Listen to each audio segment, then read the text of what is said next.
All right, everyone. Well, thank you for joining us. The year flies by, and we've got lots to talk about. So, this is our monthly all hands meeting. We do these on the first Monday of every month. And yes, we are starting to get better about recording these and posting them to YouTube. So if you go to our YouTube channel, I've just posted the February All Hands, and hopefully I'll post this one a little faster. Though if you watch the video, you will see that I said the exact same thing last month. So still working on getting these posted quickly, but you can go back and review past all hands if you miss any of them. Um, am I missing a slide? No, I'm not.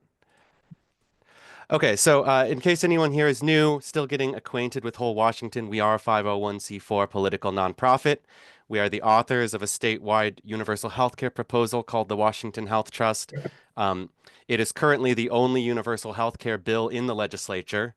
We're also the largest universal healthcare group in Washington state and the only one actively building towards a ballot initiative campaign. Um, but we are part of a larger coalition than that called Healthcare is a Human Right Washington. A little bit more on them later. Um, I'm Andre Stackhouse. I'm the executive director of Whole Washington. I live in Seattle near Green Lake. And I consider one of my primary jobs for Whole Washington to be a personal point of contact for anyone out there who's interested in the organization or the work that it does. So please do not hesitate to email me, andre@wholewashington.org, or set up a one-on-one with me using that link there. I would be happy to set up something virtual or in person to get to know you and support you in any way I can. Um, a few things coming up this month. So we got a lot on the calendar, and we have a very active events calendar at wholewashington.org/events. But just this Friday, our data team is having a meeting. So if you're interested in the data side of our work, um, we don't currently have that on the calendar, so you need to be in Slack and in the data channel. But if that's something you're interested in getting involved with, please join us on Friday. That's at 10:30 a.m. Um, we also have some community events coming up. So this Strengthen Medicare for All Generations event is with a group called Puget Sound Advocates for Retirement Action. That's PSARA. That's in Tacoma. That's on the 8th. Um, we have a movie night, movie matinee on the 9th called Medicine Man. I haven't seen this one, so I can't tell you exactly what it's about, but it's free. So if you just want to sit back and watch a movie, join us for that. We also have a sort of coffee hour and community meeting with the NCW Democrats in Wenatchee. I don't quite know what NCW stands for, but if you're in Wenatchee, that could be a great event to attend.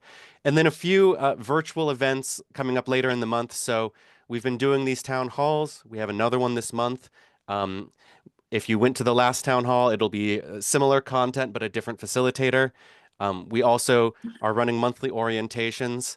And then for the first time this month, we're doing a new volunteer training. So we're still working on the content for that, but the training will be at the end of the month. And of course, you can go to any of these. But roughly speaking, the training is supposed to build off of the orientation. So if you haven't made it to the orientation yet, maybe try to make it to that. But the training, even if you've been with Whole Washington for a good while, we do encourage you to join the training because this kind of represents a new program for us and new way that we're trying to do things. So we'll be training everyone, including ourselves. Um, okay, getting into the updates, starting with the introduction of a new member of our board of directors. So we've been working hard to recruit a strong board treasurer for a while, and I'm very happy to introduce Greg Zingler, who has just recently been confirmed as the board's new treasurer. I believe he's here with us tonight. So, Greg, if you'd like to take a minute or so to introduce yourself.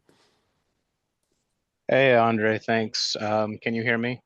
Yes. Yes. Okay. So my name is Greg. I joined, like he says, board treasurer. My background is mostly in IT, like systems administration, support, service, a little bit of automation work. And I live in Kennewick, South East Washington. And I'm just looking forward to doing everything I can to, make this movement successful. Thank you so much, Greg. We're very happy to have you on board. And I will just personally say that in the relatively short amount of time that Greg has been involved with us, he has already just dived in and gotten us done a ton of work for us. So really grateful to have him on board. And that moves us into our fundraising update. Greg is still getting up to speed, and these updates have generally been done by Catherine. So handing it off to Catherine to give us a fundraising update. Sure. So there's some numbers in here that I put in that you guys might want to look at later. I do have the numbers. Oh, you have to click on that to share it. February funding. Okay, I might have to do a reshare because I only shared the one tab. Let me know. Can you see the spreadsheet or is it still on the slides? Yeah, perfect. So this kind of, and you can see this link is on the agenda or the notes and stuff too, so you can look at it later. And it kind of compares, like the previous 4 months to February, which I don't know if you can tell, but we have actually been making super good growth. Where we're over, around $4,000 a month in donations. Some of that is for a gala coming up, and so some of that's big, but actually in February, I don't think any of that was gala money. That was all just donations. So we're doing really well that way. We have had a couple of big expenses, like we've had to make a 50% deposit for the venue for the gala. We've had to make a 25% deposit for the catering for the gala. I think a lot of our fundraising really increased our fees for texting and that kind of stuff. So that increased quite a bit. We had a big $1,200 one, which was sad, took a big chunk out of anyway. But I guess that all comes with everything. And we also had an annual insurance bill that took a big chunk out. And if you scroll down a little bit further, and keep going on down. So our balance today, and I think I had that on the front, we've got like $9,000 in the bank. I had been working on trying to figure out how much we needed to have in reserves in order to bring on some paid staff. And we haven't really come to a consensus on that or anything, but I kind of feel like we really need to have about $18,000 or twice what we currently have, before we can actually bring on some consistent paid staff. So that's kind of my goal, is to help us get there. And we have to go much further because that does not include anything for a campaign budget. All right. So anybody? Thank you, Catherine. Go ahead. Oh, go ahead. No, go ahead. Just want to know if anybody had questions. Let's go ahead and move forward. We'll talk more about fundraising as we continue on. But let me just reshare this. There we go, full screen. Okay, so we also have an update from our data team who, as I mentioned earlier, has their next meeting Friday at 10:30 a.m. Lindsay, are you there to give a data team update? I am. Can I share my screen? Yes, you are allowed. All right. Can you see it now? Let me stop sharing mine just to make sure I'm not stealing your thunder. We can see it. Okay, great. So these are just some charts we've been starting to track our data. So looking at monthly pledges, this is the blue line illustrates how many pledges each month we're getting, and then the orange is cumulative. So you can see we're doing well. We bumped up last month to over 1,000 pledges within the month, and February we were back down to around a little over 500, but still doing well. Probably the best 3 months we've had for collecting those. This is very similar data to what Catherine was talking through, but just to visualize it, blue is the number of donations. So that's kind of exciting to see that since I think about September, we've been getting more donations, and then that has obviously contributed to the cumulative, the orange line, going up at a steeper pace in the last few months. So it's exciting to see. Volunteers, we've been getting a lot of signups as well. So again, blue is kind of the monthly signups. We didn't get as many this month as the last 2 months, but still, you know, above what we had been getting. And orange is cumulative, so you can see we're just really taking off.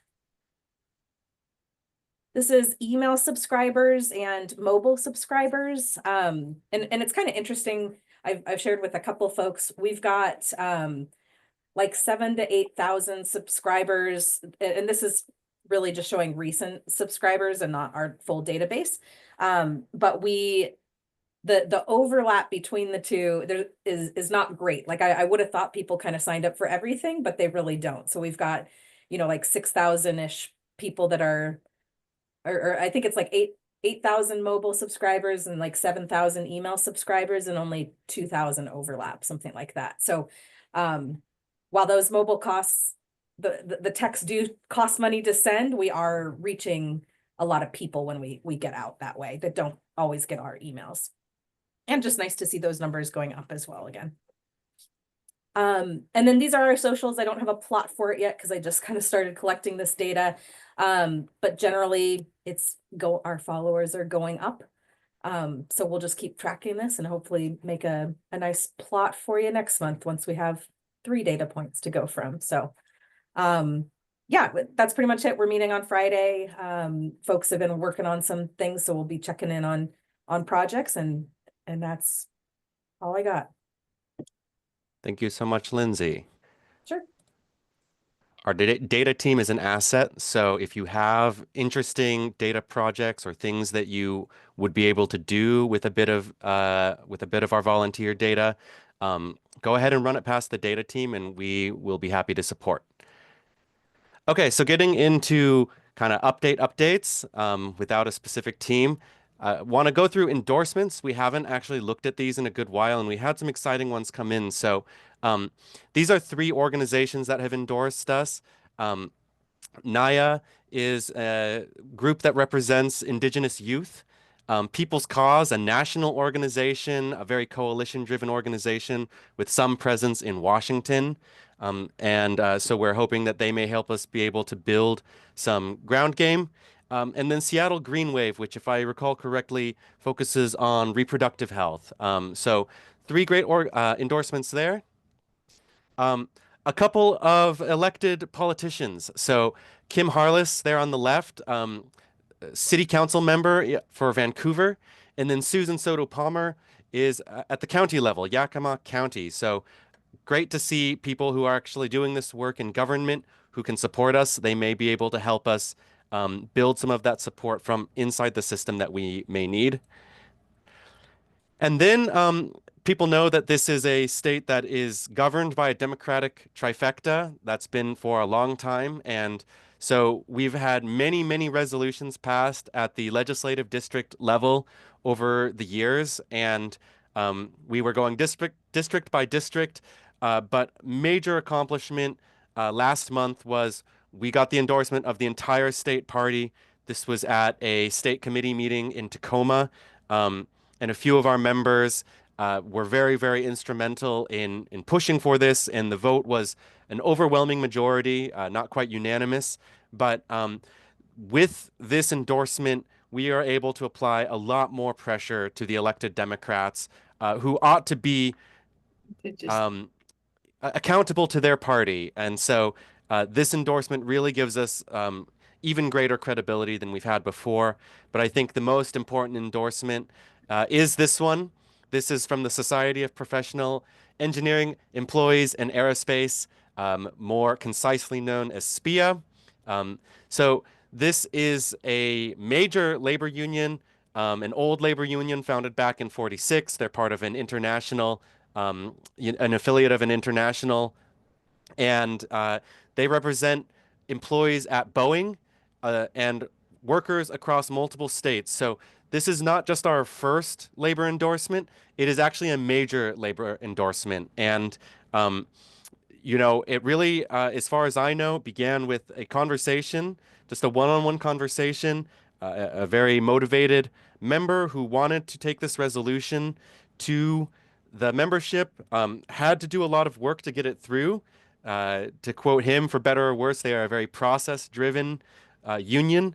But the endorsement came through, and so now they are setting their sights on the Washington State Labor Council, which will be, I think, very critical in order to get broader labor support. So this is a huge endorsement for us.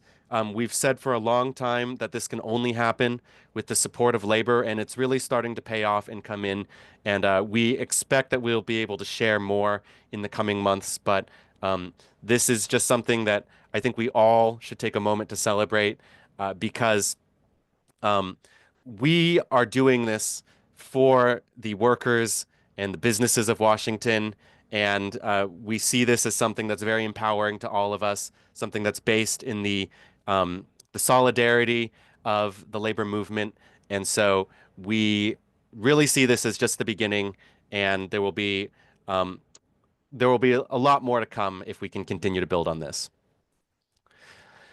And so that kind of transitions us into some updates about our coalition. So as I mentioned earlier, we are part of the Healthcare as a Human Right Coalition. And the first thing I want folks to know about is that I actually threw a web page on the website. So if you go to wholewashington.org/coalition, it's just a page that describes that there is this coalition, that we're in this coalition, and that's something that you can use to help people understand, like, who's asking for this? Like, what is this movement you speak about?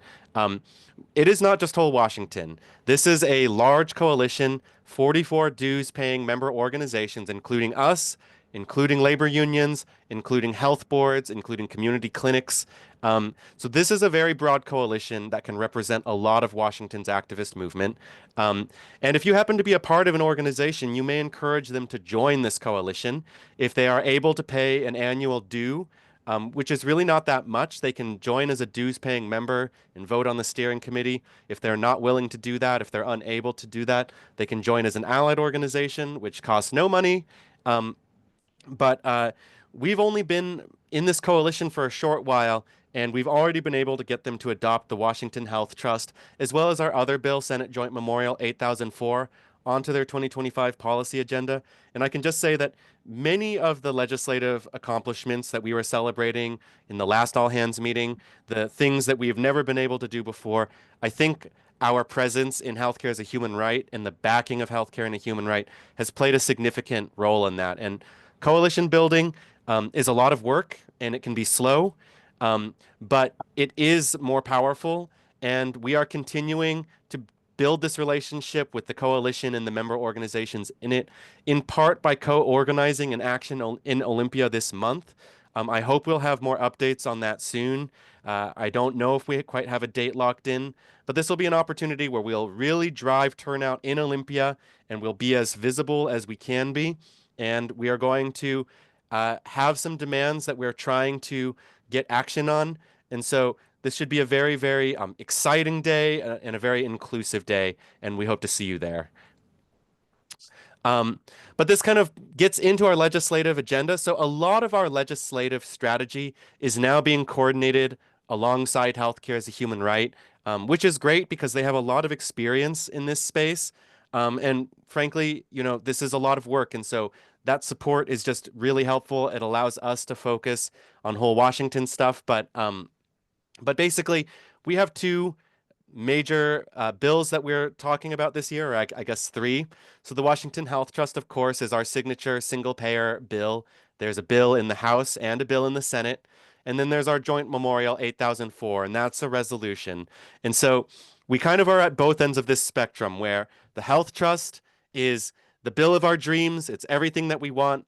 And the resolution is really designed to be as easy and incremental a thing for the legislature as possible, so that all of the concerns about funding and regulations are removed. And if they can commit to passing that resolution, they can help build a good faith relationship with the movement. So we're trying to kind of give them action on both ends. And I think, as most folks in here know, we were pushing to get a hearing this year. And part of how we did this was we coordinated this letter through Healthcare as a Human Right. The legislature has said no to us on a hearing many times.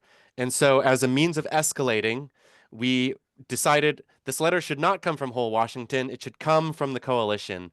Um, and I'm not going to read the whole letter here, but I think we should be very proud of this letter. I will just say that it was written by us, even if it was sent by Healthcare as a Human Right. And of course, we were responsive to feedback from our coalition. But at the bottom here, you can see the organizations that co-signed, including Washington Community Action Network. They are a huge political player in Washington. Physicians for a National Health Program, the Working Families Party, the Northwest Health Law Advocates. Many organizations in this coalition co-signed. I'll give a little bit more on the response that we got later. But I think that for the Washington Health Trust, the unfortunate reality is that we are unlikely to get a hearing this year. That is not wholly unexpected. Even though we've built a lot of political support, that still seems to be the barrier that we are not quite able to break past this year. It's still theoretically possible, but I'm just here to set expectations that it is not likely. It would not be the legislature working in its regular manner to give us a hearing at this point. The cutoffs have largely already passed. But what we are still pushing for is a joint committee work session. So that would be between the two healthcare committees. And it's very similar to a hearing. We would still be able to provide public comments. And in many ways, there may be advantages to a joint committee hearing because they are very similar to a hearing, but less political. There's no vote. And so the temperature in the room is just a little bit lower. The members may speak a bit more candidly. And a lot of what we still need to do is build political consensus. And so a joint committee work session may actually be a very good platform for us to build additional political consensus. And the hope is that if we're able to get one and it's able to be a productive one, that this may set us up for a hearing in 2026. As a reminder, our legislative sessions are 2 years. This is only the first year, and so the bill will still be live next year. And so we always are setting our eyes to the future and what we can get next. On the other hand, the Resolution 8004 is on track to pass this year, and that is still a major priority for us. I'm proud to report that it has passed the Senate. So this is actually the third time it's made it through the Senate. We hope that it will make it through the House this year. It has been referred to the House Healthcare and Wellness Committee, where it will hopefully pass through quickly, and then on to rules, and then onto the floor. And we've gotten hearings for this before. We've actually gotten it scheduled for a floor vote before. They ran out of time and were unable to give it that floor vote. So while we always love hearings, while we love providing public comment, our main priority on this is actually just to get it through quickly, because the main thing it needs is time. We think everyone has heard about this plenty of times. We don't need to keep talking about it. So I want to give Chair Cleveland some credit for responding to our letter. We did request the letter went out to both chairs, the committee chair of each chamber, and we requested a response by a certain date. Chair Cleveland did respond by the date. Chair Bernowski, so far, we have still been having difficulty making contact with. And so even though this response isn't everything that we wanted, we do want to appreciate that we got a response. This is the text of the response that we got. I'm going to break it down. Fundamentally, the response is the bill is not going to get a hearing. The reasons she gave are that she does not want to give advocates false hope by giving a bill a hearing that is unlikely to pass through the committee. She said that due to the state's sort of budgetary challenges this year, that bills with large fiscal notes are not being considered, cited federal cooperation as a primary roadblock, and also said that we need to see additional action from the Universal Healthcare Commission before we can seriously consider bills in her committee. Now, I've drafted a response to her response, and we are hoping to send that before the action in Olympia, because frankly, we don't agree with her reasons, and we can make that point respectfully while still making the point that we don't see all of these things the same way. And as I said earlier, she has the sole discretion of whether or not this gets a hearing in her committee. But based on the reasons she gave, we think that it is still a very reasonable request that this would be given a joint committee work session in the interim. So if she believes that all of these things still need to be figured out and discussed, we think that that is an appropriate area to do that work. And we will give her the opportunity to either give us that work session or explain why she doesn't agree with that either. So Chair Cleveland remains a very important player in the Washington legislature due to the fact that she has been chair of this committee for a very long time.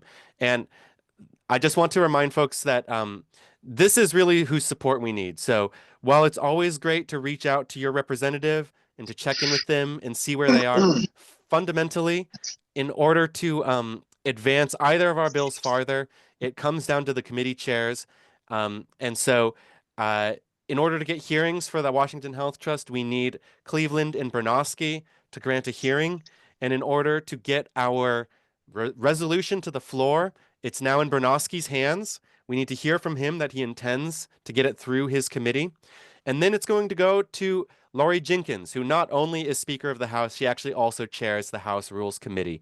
And since it made it all the way to her last time, she was the primary blocker on it last time. So this is the order of operations. If you happen to be a constituent of any of these legislators, please reach out, try to schedule a meeting. Your main goal is to get a meeting with them and then to get me into that meeting.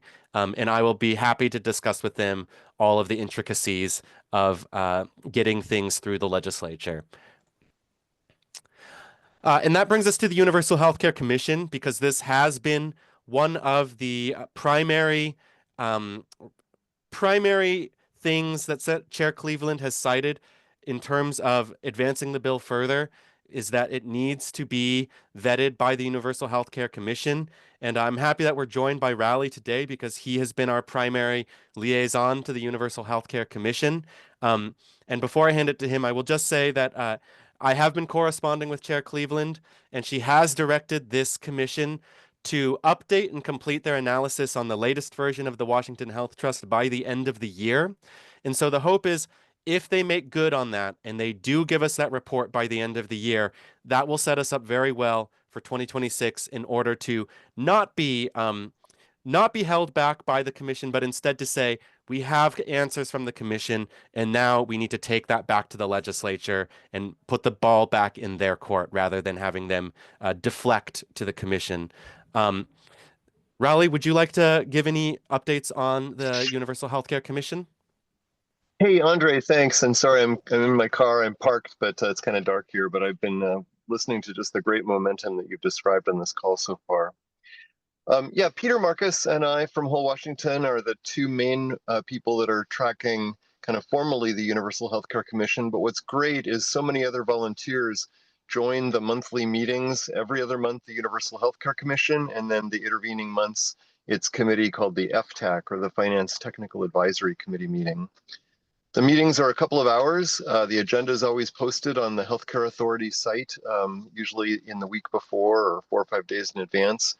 On our Slack channel for Team Commission, Peter or I summarizes the agenda and says, hey, this would be a really good meeting to provide public comment about rural healthcare issues, or about the services that you've been denied, or about co-payments, or whatever the main focus of the discussion is. We help channel public input at the meeting. You can submit public input in advance in writing, and then it goes in the packet, but that needs to be done about two weeks in advance. You can also just sign up to give 90 minutes of public testimony, 90 seconds of public testimony, and that you just have to send them an email the day before. It says that on the Healthcare Authority website about how to do that. It's really helpful, I think, for a number of people from Whole Washington. Sometimes we've had 4 or 5 or 6 different members provide really powerful human stories about how the current system is failing them and their hope for what a universal system would look like. It really makes a difference. I just wanted to provide a really quick summary on kind of what the commission is working on and what they're not working on. It'll take me just about 2 minutes to do this, Andre. But of course. Yeah, when you think about universal healthcare, there are really three big buckets of how healthcare is paid for. There's things under the jurisdiction of the state government, like Medicaid, state employees, things like the Affordable Care Act, ACA, health exchange plans, things like that, Cascade Care. Then the second big bucket is employer-related plans. And the third big bucket are things paid for by the federal government, like Medicare.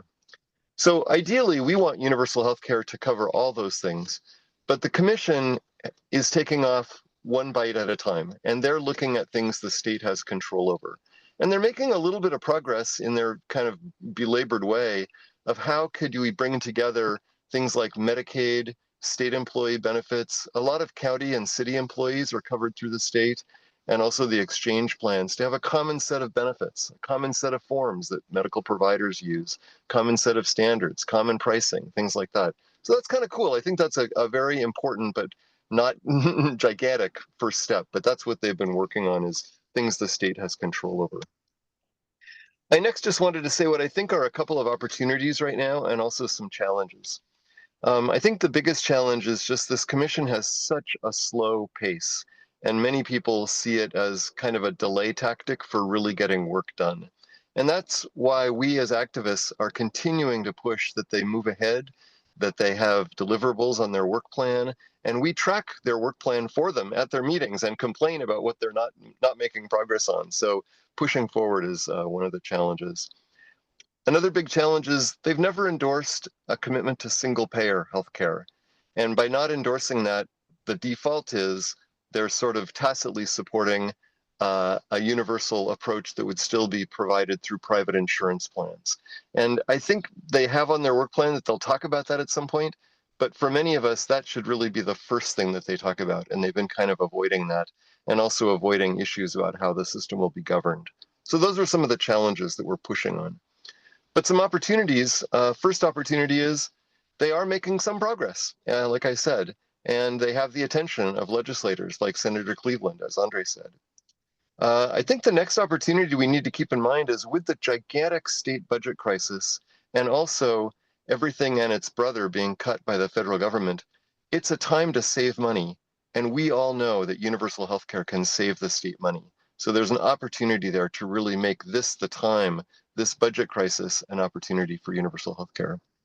And then just the final opportunity is the commission loves Andre. They love hearing you speak, Andre. They love whole Washington. They know us. I don't know if they love us, but they know us, and they have our bills on their radars. So that's really important. We have some momentum, as do our other activist partners through healthcare as a human right with the commission. So those are what I see as the opportunities. But my message to this group is, if you're not already, put yourself on the Team Commission channel on Slack and look for updates about how you can be involved meeting by meeting, and happy for all the help we can get. Thanks. Thank you so much, Riley. Wonderful update. And I really agree with everything you said, especially the part where they love me. No, I'm kidding. But I think it's played a really critical role in our sort of increased political capital in Olympia that we have been working with this commission. And a huge part of what we're trying to do is make it increasingly difficult for the legislature to deny us these hearings.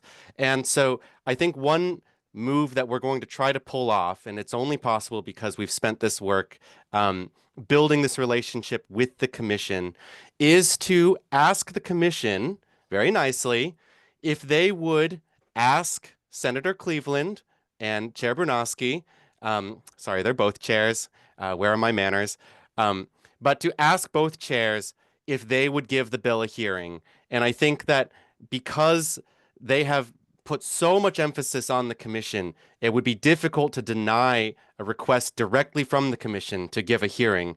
And I think that the commission has a long way to go before they are ready to outright recommend the Washington Health Trust or any single payer proposal.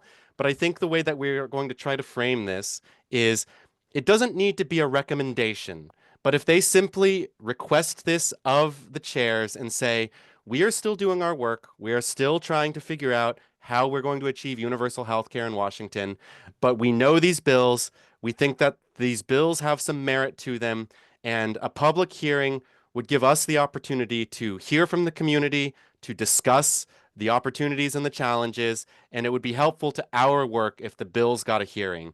And I think that because we've done this work building the relationship with the commission, they just might take us up on that offer, and that would put significant pressure on the chairs. So the commission and the legislature are actually, to some extent, one and the same. The legislature created the commission, and while the commission has funding and some authority to conduct studies and make recommendations, ultimately, it always goes back to the legislature, because only the legislature can actually pass the laws that we need in order to make universal health care happen. So with that, I want to slide into what folks can do, because there's a number of things that we need right now. And so the first is fundraising is a huge theme for us. And we do have a gala coming up on May 17th. And this committee meets weekly on Tuesdays at 6 p.m. Again, this is in Slack. That's where the invitations are posted. But if you have experience with event planning, or you have experience convincing organizations to commit money to things, we could really use your help making this event a big success. We could use your help selling organizational sponsorships, which is where most of the money from this event will probably come from. And we're really hoping that this is just a fun night. It'll be a black tie evening. We've got some entertainment that we're lining up. Senator Hasagawa is a confirmed guest. And even if you aren't interested in helping us organize the event, you should be able to buy a ticket very soon. So we'd love to have you for the evening. And hopefully this really is a night that we all think back on as the day that we really took things to the next level, because we were able to increase our fundraising a lot and build these sort of organizational partnerships and get other orgs to have some skin in the game.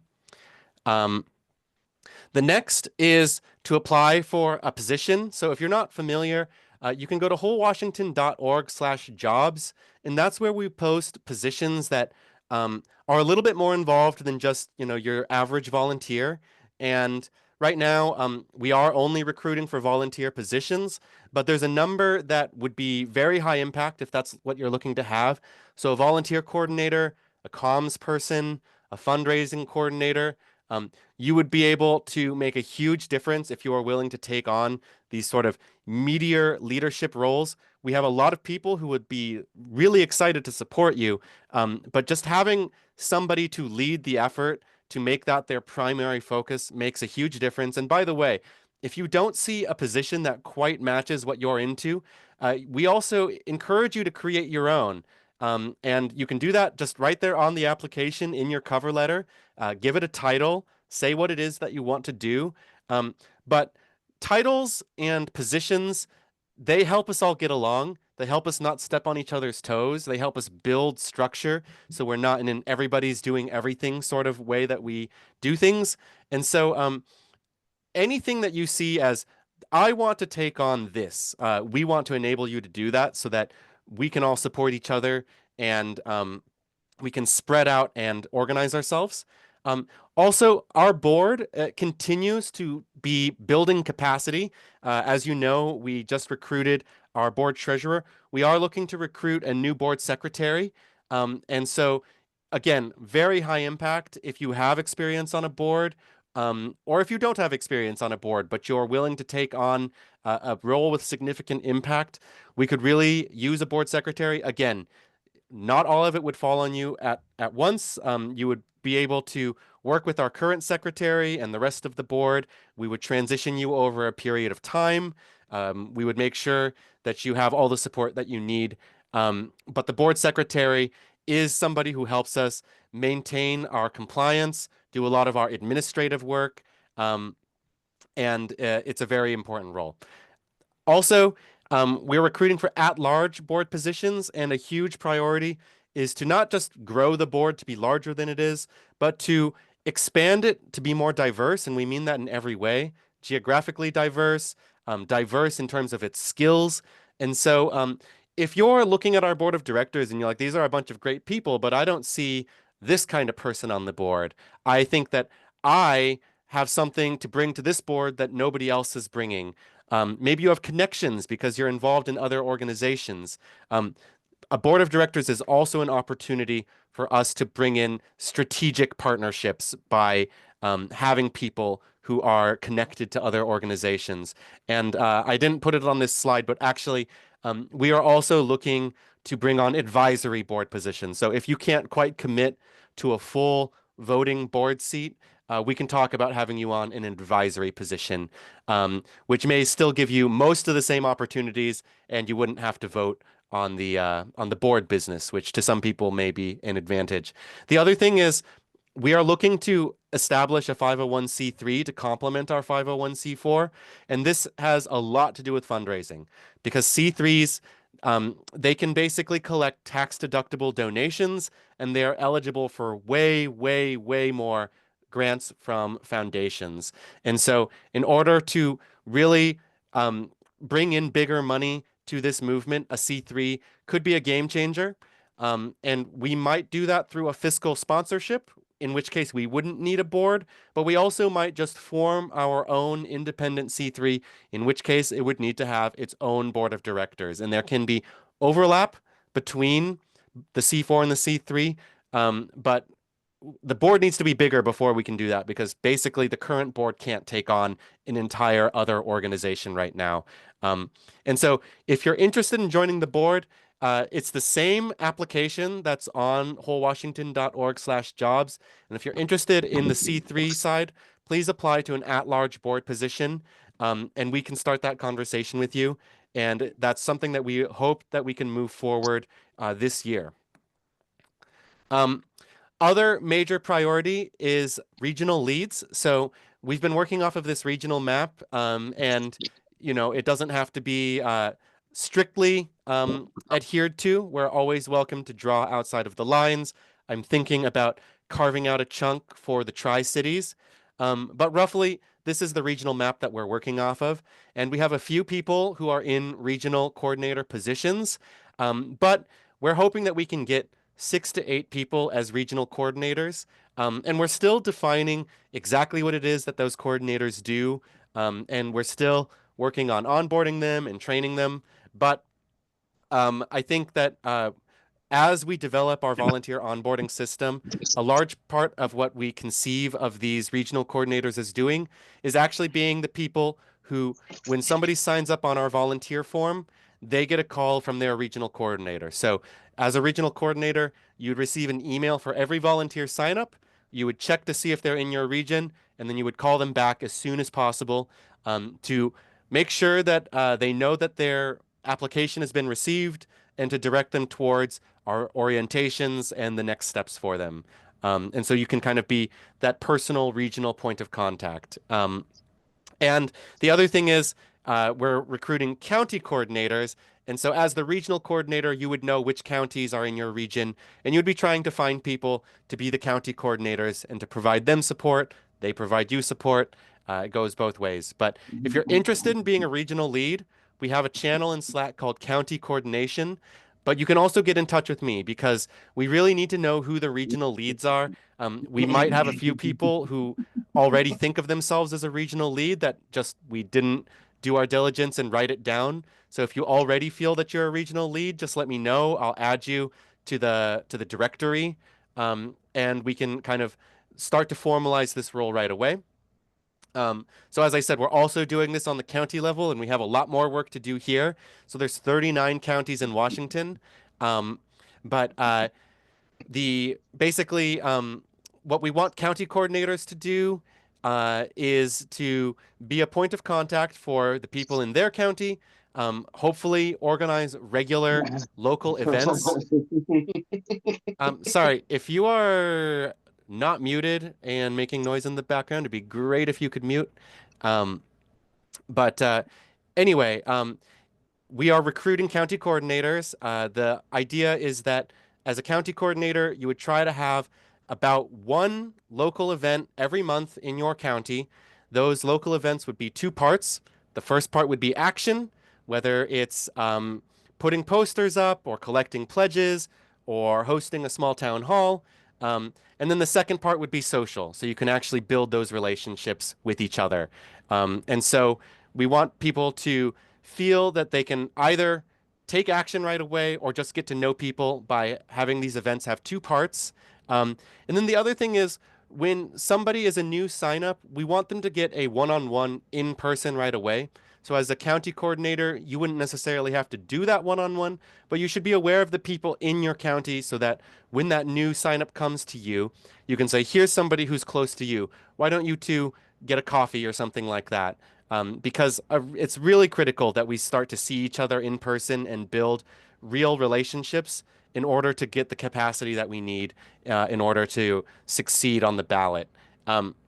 So for both this and the last role, like I said, please get in touch with me if you're interested in that. We can also talk about it after we're through these updates.